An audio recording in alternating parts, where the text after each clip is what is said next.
Good morning, dear hearts. We are on lesson 107. Please subscribe.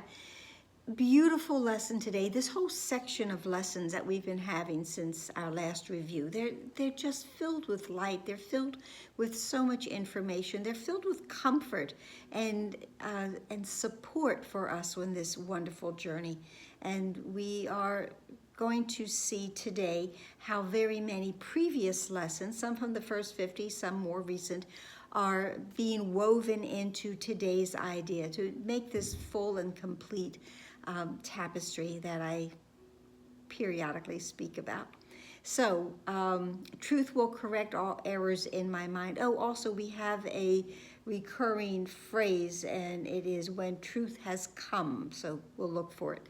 Okay, so what can correct illusions but the truth? And what are errors but illusions that remain unrecognized for what they are? And of course, as I've said many times, the awareness of the problem must come first before anything can change. Where truth has entered, errors disappear. They merely vanish, leaving not a trace by which to be remembered. They are gone because without belief they have no life. And this has been told to us in the Course that if we want to retract our attachment to the ego, all we have to do is to retract our belief in it. Without a belief system in something, it cannot continue to be. The ego cannot continue to be if we have no belief in it. And so they disappear to nothingness and returning whence they came. From dust to dust they come and go, for only truth remains. Dust to dust. Dust is ephemeral. Dust is temporary. Okay, it might come back because you dust the furniture and then there's dust again. But dust is really of earth, and it is of ego. So dust to dust, they started as dust, they will simply fall away as dust, and they will no longer be because they have no substance for them, no foundation. Beautiful sentence, beautiful paragraph number 2. Close your eyes for a moment for this, because this is certainly like a meditation. Can you imagine what a state of mind without illusions is? How would that feel? And try to feel that. Try to remember when there was a time, perhaps for just a minute, maybe even less, when nothing came to interrupt your peace, when you were certain you were loved and safe. So breathe into that for just this moment, a certainty of being loved, a certainty of feeling that nothing is coming to harm you. You are totally, completely safe. This is where we want to go. This is what happens when the truth has come. Then try to picture what it would be like to have that moment be extended to the end of time and to eternity. How will that feel to live this space, to have this experience, to know that you are alive within God's mind and always are safe and always are loved? Then let the sense of quiet that you feel, let this now be multiplied 100 times and then multiplied 100 times more. This is what it will feel like when truth has come. And now you have a hint, not more than just the faintest intimation of the state of mind will rest. Your mind will rest in when the truth has come. Without illusions, there could be no fear, no doubt, no attack. When truth has come, all pain is over, for there is no room for transitory thoughts and dead ideas to linger in your mind. A dead idea is an idea that will vanish, but it is from the ego, because the ego in and of itself is a thought of death, and they will now be vanished. Truth occupies your mind completely, liberating you from all beliefs in the ephemeral. There they have no place because the truth has come, and they are nowhere. All of these mistaken thoughts, they cannot be found, for truth is everywhere and forever now. When truth has come, it does not stay a while to disappear or change to something else. It does not shift and alter in its form, nor come and go and come again. It stays. It stays exactly as it always was, to be depended on in every need and trusted with a perfect trust in all the seeming difficulties and the doubts that the appearances, these simple appearances that this world presents and that it engenders, they will merely blow away when truth has come. The truth will correct all errors in my mind. My mind has been preoccupied with past thoughts, lesson number 8. But when the truth has come, all of those past thoughts, all of those dead ideas, because they are gone, they are dead, all of them will disappear.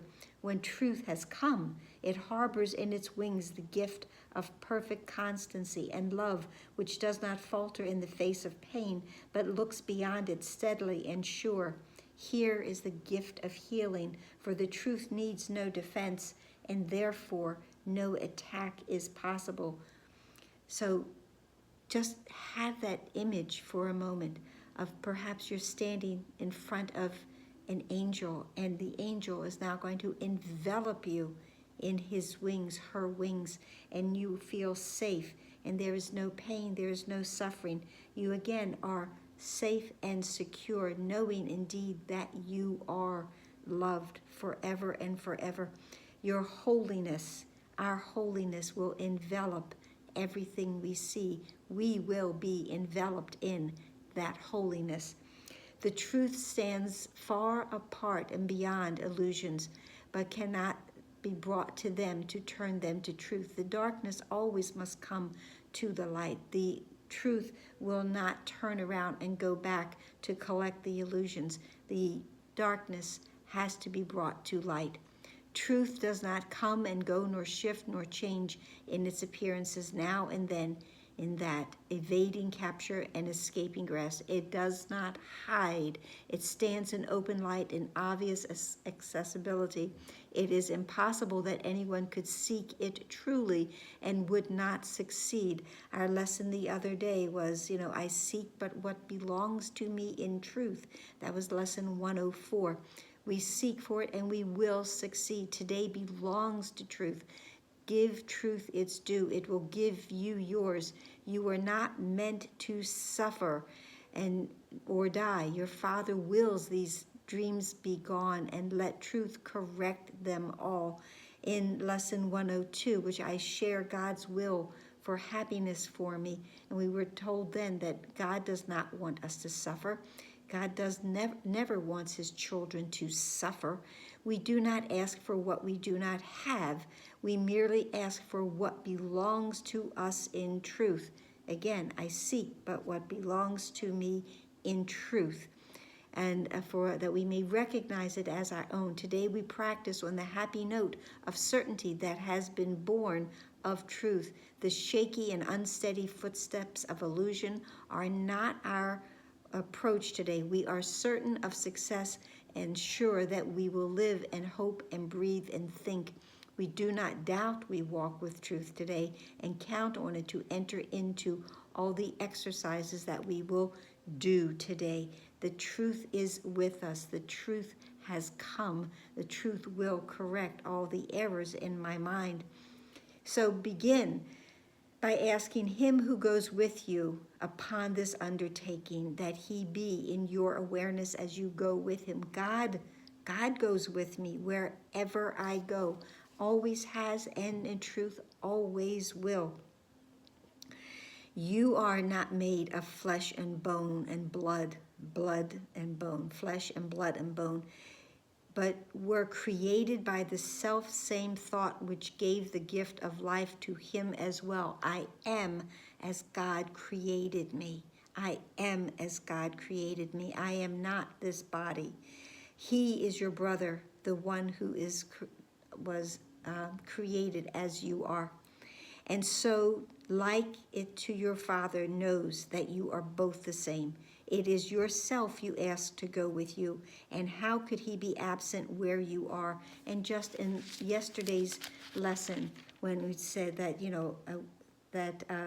and God will call to his dear Son, whose other name is you.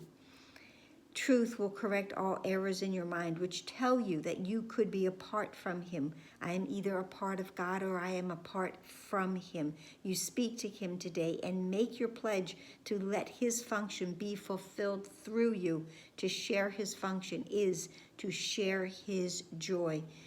Light and joy and peace abide in me as they abide in my Father. His confidence is with you as you say, truth will correct all errors in my mind, and I will rest in him who is myself.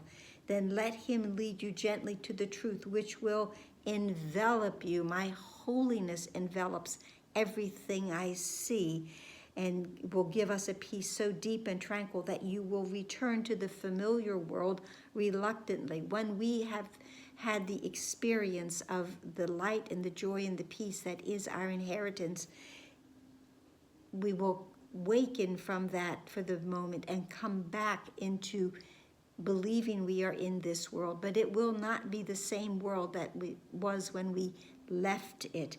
And you will be glad to look upon this world again, for you will bring with you the promise of the changes which the truth that goes with you will carry to the world. The world will be transformed. They will increase with every gift you give of 5 small minutes, the first 5 minutes of every hour, and the errors that surrounded the world will be corrected as you let them be corrected in your mind. Do not forget your function today. Each time you tell yourself with confidence, truth will correct all errors in my mind. You speak for all the world and him who would release the world as he would set you free. Salvation is my only function here. So you can see how many of our previous lessons are easily folded into today's lesson, and how it expands on each and every one of those lessons to give us the idea that indeed there is a constant truth, and the constant truth will be the one that will set us free. It will be the one that we will turn to, and it will correct all the errors I have ever thought that were within my mind. I hope that helped. Please like, please share, please subscribe, please comment, please smile at this wonderful lesson. Take in a deep breath and release all those little attachments, because we're releasing our attachment and our belief to the ego so it can simply fall away. And let's pray that this all happens soon. And please be here tomorrow. Namaste.